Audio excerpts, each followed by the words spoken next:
Assalamualaikum warahmatullahi wabarakatuh. Salam sehat dan sejahtera untuk kita semua. Saya akan melanjutkan sesi konsep aliran psikologi dalam pembelajaran sebelumnya.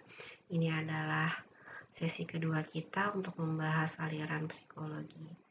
Sebelumnya di sesi 1 kita sudah belajar tentang teori belajar sosial, behavioristik, dan kognitivisme. Sekarang kita akan melanjutkan aliran yang lain, ya. Pertama adalah tentang teori konstruktivisme.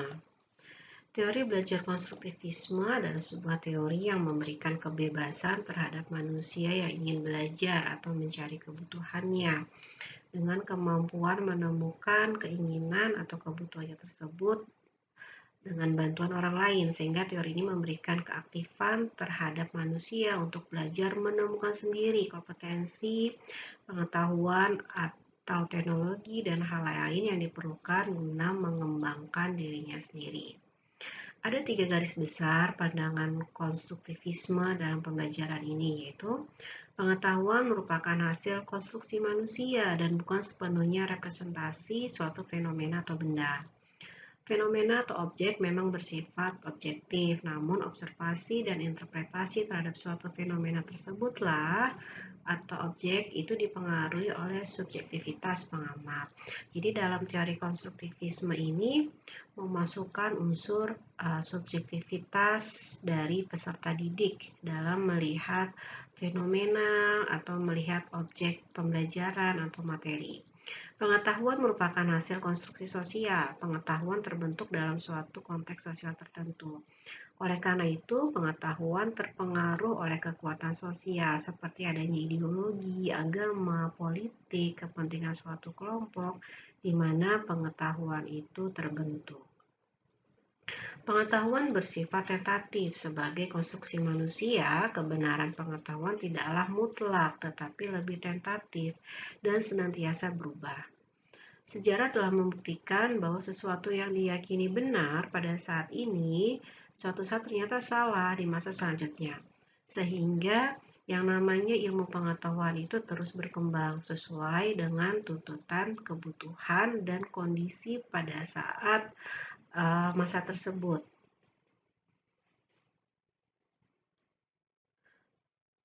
Selanjutnya adalah humanisme, teori belajar humanisme.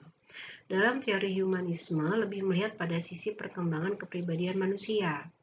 Pendekatan ini melihat kejadian, yaitu bagaimana dirinya melakukan hal-hal yang positif. Kemampuan positif ini yang disebut sebagai potensi manusia, dan para pendidik yang beraliran humanisme biasanya memfokuskan pengajarannya pada kemampuan berpikir yang positif. Setiap manusia memiliki karakteristik yang berbeda. Setiap manusia memiliki bakat, setiap manusia memiliki unsur bawaan yang berbeda-beda. Nah, itulah yang menjadi titik poin dari pendekatan humanisme, bahwa peserta didik itu tidak sama, bahwa setiap peserta didik itu memiliki karakteristik yang unik, sehingga dalam metode pembelajarannya, dalam kegiatan pengajarannya juga harus memperhatikan karakteristik dari tiap-tiap peserta didik. Ciri-ciri teori humanisme. Pendekatan humanisme dalam pendidikan menekankan pada perkembangan positif, pendekatan yang berfokus pada potensi manusia untuk mencari dan menemukan kemampuan yang mereka punya dan mengembangkan kemampuan tersebut. Hal ini mencakup kemampuan interpersonal sosial dan metode untuk pengembangan diri yang ditujukan dalam memperkaya diri, menikmati keberadaan hidup, dan juga masyarakat. Jadi di sini siswa diberikan kebebasan untuk memahami potensi dirinya, kemudian menemukan potensi dirinya, dan mengembangkan potensi dirinya. Siswa tidak dipaksakan untuk mampu menguasai semua bidang kajian materi atau kajian keilmuan. Karena prinsip dari teori humanisme tadi bahwa kemampuan peserta didik, karakter peserta didik, bakat peserta didik, minat peserta didik itu berbeda-beda.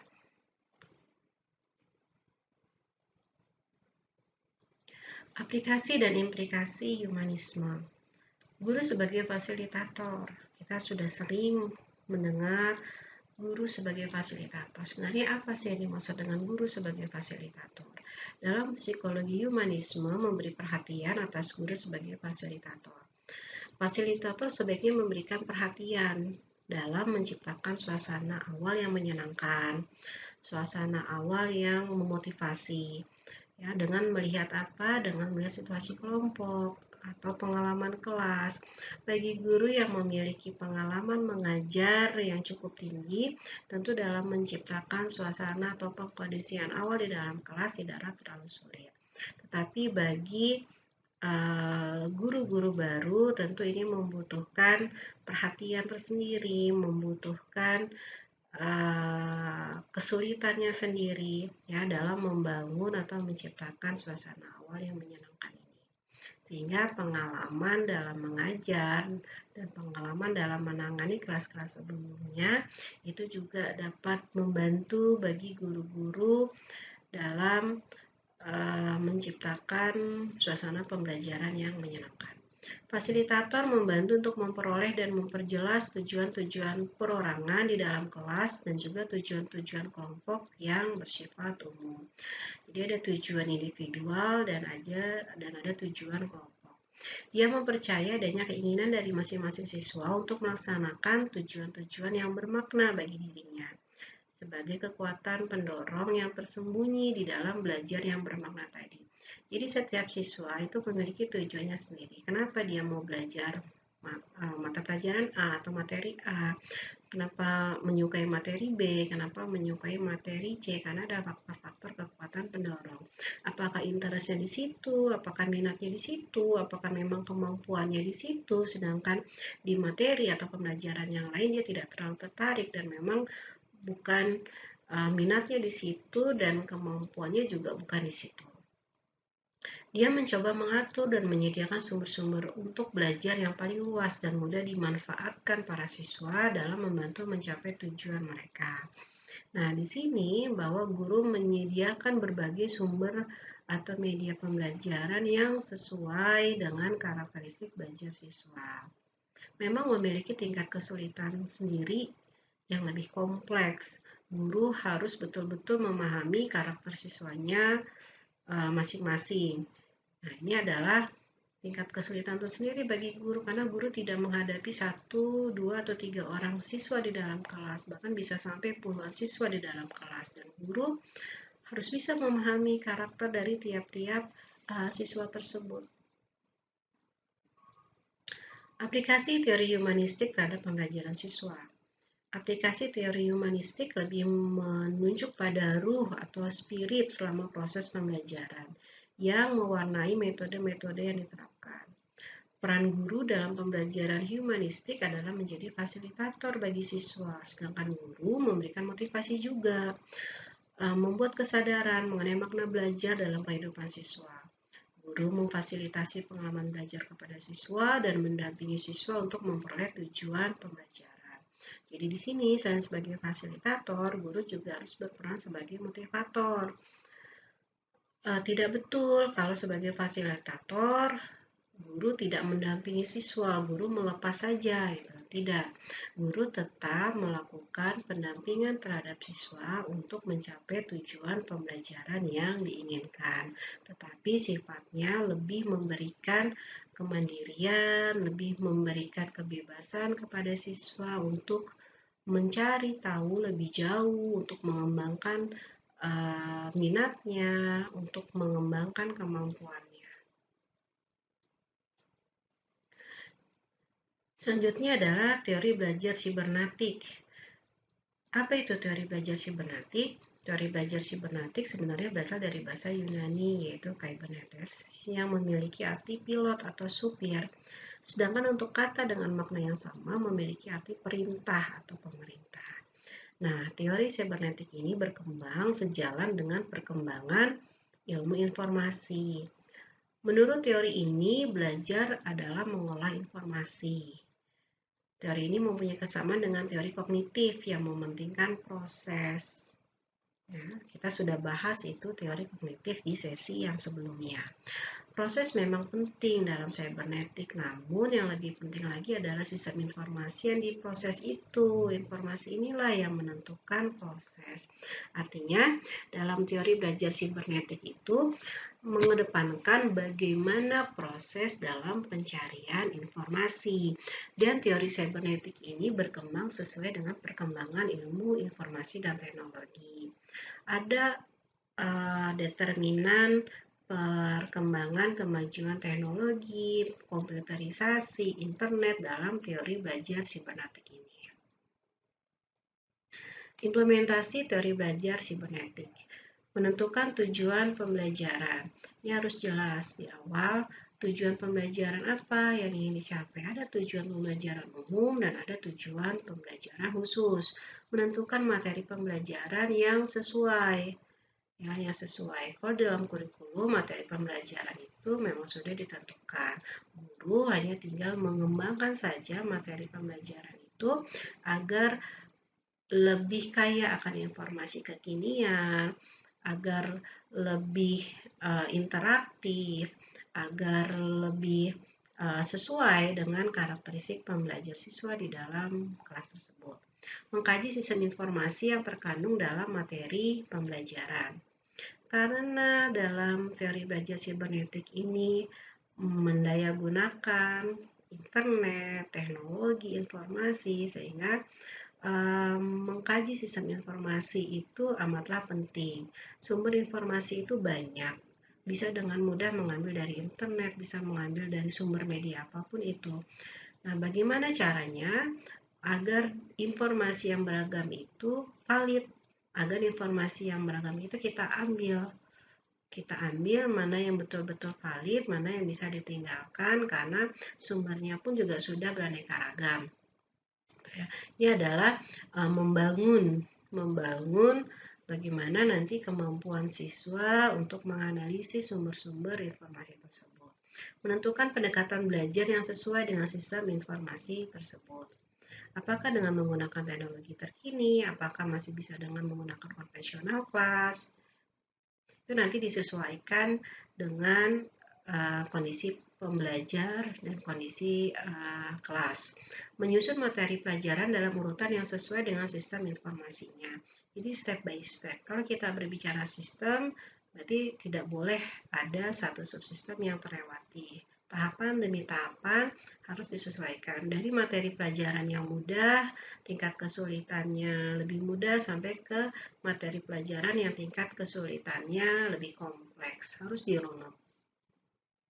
Menyajikan materi dan membimbing siswa belajar dengan pola yang sesuai dengan urutan materi pelajaran tersebut. Apabila tingkat materi pelajarannya hanya baru mengenalkan konsep, definisi, tentu secara klasikal kelas bisa guru memberikan penjelasan, siswa ada yang tidak mengetahui bisa ditanyakan. Tapi ada materi yang membutuhkan diskusi lebih lanjut, membutuhkan sharing lebih lanjut, atau praktik bahkan. Nah, ini tentu klasikal kelas tidak bisa diterapkan. Dia harus menerapkan apakah uji coba, base project, atau praktek kerja lapangan. Nah, itu akan disesuaikan nanti dengan materi pembelajaran. Contoh implementasi teori sibernetik dalam proses pembelajaran dengan menggunakan monitor langsung atau video call atau dengan menggunakan aplikasi Skype, Viber video, webcam, Zoom, Google Meet. Nah, ini yang kita intensifkan untuk saat-saat pembelajaran dengan kondisi saat ini. Nah, pembelajaran sibernetik dengan menggunakan kemajuan teknologi tentu akan sangat berguna apabila menghadapi kondisi-kondisi darurat. Apakah itu bencana alam, apakah itu peperangan, apakah itu ada wabah atau pandemi.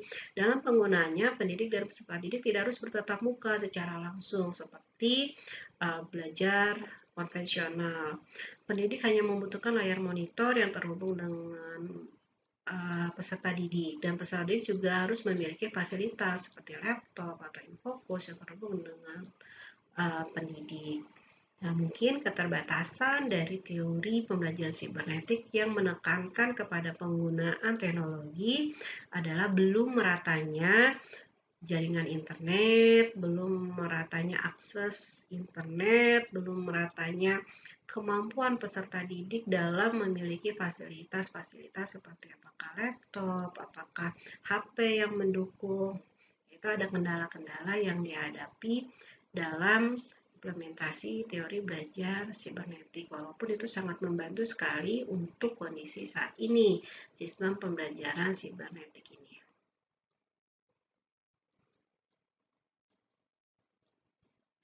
Prinsip-prinsip teori belajar sibernetik. Kita semua bertindak sebagai pengamat.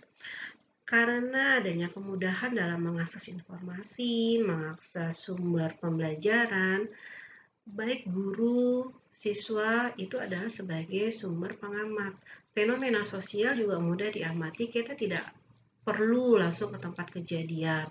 Fenomena alam pun kita tidak perlu langsung ke tempat kejadian, tapi dengan melihat video, dengan melihat YouTube, kita bisa secara jelas lengkap atau bahkan terperinci dengan adanya siaran streaming kejadian sosial atau fenomena alam yang terjadi. Sebagai pengamat, kita akan selalu tertanam pada sistem tertentu dan tidak bisa mengklaim pandangan apapun dari luar. Tidak bisa mengklaim pandangan apapun dari luar artinya apa? Artinya bahwa setiap video, misalnya setiap rekaman suara itu memiliki kekayaan tersendiri, ya, memiliki pandangan tersendiri karena sistemnya hanya satu arah, kan? Sistemnya satu arah.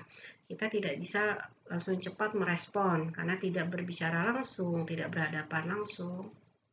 Kita hanya mempunyai satu pikiran atau satu tubuh dan berbagai sejarah hidup yang ada hanyalah untuk diamati. Maka dari itu pengamatan kita tidak bisa dilakukan oleh orang lain. Tetap ada faktor subjektivitas di sini.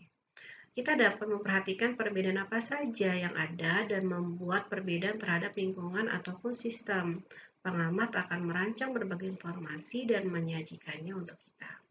Informasi muncul dalam suatu proses hidup antara pengamat dan juga sistem. Selalu berbicara sistem-sistem.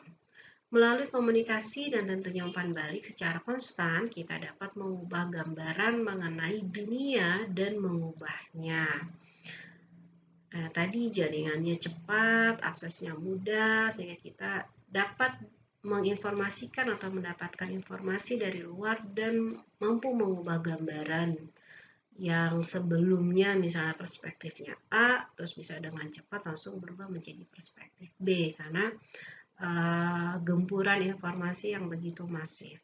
Sedangkan perubahan ini dinamakan dengan pembelajaran. Nah, ada faktor-faktor perubahan itulah yang bisa dinamakan dalam proses pembelajaran di sini. Jadi lebih luas definisi pembelajaran dalam teori sibernetik. Belajar ditimbulkan dari kebutuhan untuk bertahan dalam hal ekonomi, sosial, budaya, ataupun fisik, dan lebih memungkinkan kita untuk terus hidup. Jadi tujuan dari pembelajaran itu tidak hanya sebatas apakah nanti bisa lulus terus kemudian mendapatkan pekerjaan, tidak sebatas itu. Itu oke dimasukkan dalam hal ekonomi.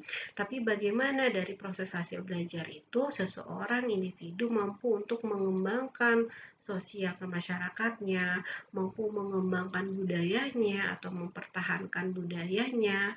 Itu berarti hasil dari belajar itu secara konsep sibernetik lebih luas dibandingkan dengan hanya untuk mendapatkan pekerjaan yang layak, untuk memperbaiki taraf kehidupan ekonomi yang layak, tapi bisa dari faktor sosial, budaya. Belajar sendiri memang dipicu oleh lingkungan, pastinya akan sesuai dengan sejarah kehidupan kita yang akan diantisipasi. Dan setiap orang akan memiliki perbedaan. Karena apa? Karena sejarah kehidupannya berbeda-beda, pengalamannya berbeda-beda. Padahal di dalam proses pembelajaran ada unsur pengalaman juga yang mempengaruhi hasil akhir dari pembelajaran. Peserta didik atau individu yang lebih sering untuk melakukan proyek kerja, sering melakukan observasi di lapangan, sering melakukan magang secara mandiri, tentu pengalaman kerja di dunia nyata itu akan dia combine dengan pengalaman teori di bangku sekolah atau misalnya di bangku perkuliahan. Nah, tentu akan menjadi lebih kaya atau bermakna proses pembelajaran itu. Akan berbeda terhadap peserta didik atau individu yang tidak melakukan pengembangan seperti proyek kerja atau melakukan magang hanya berdasarkan kepada teori yang didapat di kelas. Tentu pengalaman-pengalaman ini juga yang akan mempengaruhi nanti bagaimana proses berpikir, cara menangani permasalahan. Kita semua merupakan pengamat yang mengamati sebuah sistem tertentu. Kelebihan dan kekurangan teori belajar sibernetik. Kelebihannya bisa diterapkan dalam kelompok yang sesuai dengan instruksi dalam kelas bagi setiap individu yang ada. Lebih memungkinkan pengajar untuk dapat memahami beberapa mekanisme dasar yang ada dan mengendalikan proses pembelajaran tersebut. Dapat menyediakan pendidikan dasar untuk diri sendiri, karena sumber informasi itu tidak menunggu dari guru. Siswa atau peserta didik bisa dengan leluasa untuk menggali informasi yang dibutuhkan. Mengembangkan instruksional ulangan, maka digunakan prinsip-prinsip dari teori cybernetika. Dapat mengembangkan program pendidikan mengajar melalui cara memperkerjakan mekanisme umpan balik untuk memodifikasi perilaku mengajar tersebut. Menstimulasi keterampilan pengajaran sosial dan analisis interaksi didasarkan pada teori umpan balik dengan adanya praktek yang bersifat inovatif, memungkinkan pengajaran untuk memahami serta menganalisis secara ilmiah pengajaran dengan adanya berbagai elemen pada suatu sistem pengajaran. Itu berbicara input, berbicara proses, dan berbicara output. Nah, ketiga hal ini juga nanti akan menentukan keberhasilan dari sistem pembelajaran. Bagaimana inputnya, bagaimana fasilitasnya, bagaimana media pembelajaran, bagaimana kualitas pengajaran dari guru. Prosesnya adalah bagaimana semua hal input ini dikombin, didesain untuk diaplikasikan di dalam kegiatan pembelajaran di kelas. Dan outputnya tentu adalah hasil lulusan atau output siswa yang berkualitas. Kegiatan pengajaran akan membuat tujuan pembelajaran menjadi lebih terorganisasi dan terstruktur dengan baik. Karena apa? Karena memperhatikan sistem atau elemen dalam proses pembelajaran, yaitu input, proses, dan output. Selain kelebihan, tentu juga ada kekurangan. Kekurangannya yang dimiliki oleh teori belajar sibernetik ini, itu memang sulit untuk diterapkan atau diaplikasikan dalam suatu proses pembelajaran, karena pembahasan proses belajarnya tidak secara langsung dilakukan. Lebih melihat kepada faktor penggunaan teknologi yang tidak memungkinkan atau yang tidak mengharuskan antara peserta didik dengan pendidik itu bertemu dalam satu ruang kelas secara langsung, secara fisik, sehingga proses pembelajarannya tidak bisa dilakukan dengan interaksi yang lebih terbuka, respon yang lebih cepat, ataupun guru untuk melihat kemajuan peserta didik secara objektif karena tidak bisa diamati secara langsung. Oke, kita sudah mempelajari beberapa teori psikologi dalam pembelajaran. Mudah-mudahan teori pembelajaran ini bermanfaat bagi guru atau bagi mahasiswa nantinya untuk memahami teori-teori yang dapat digunakan di dalam pengajaran di kelas dan memilih teori mana yang lebih cocok berdasarkan situasi kelas, berdasarkan tujuan pembelajaran yang dicapai, dan tentu berdasarkan materi pelajaran yang akan diberikan. Terima kasih atas perhatiannya. Kita akan bertemu di sesi topik selanjutnya. Wassalamualaikum warahmatullahi wabarakatuh.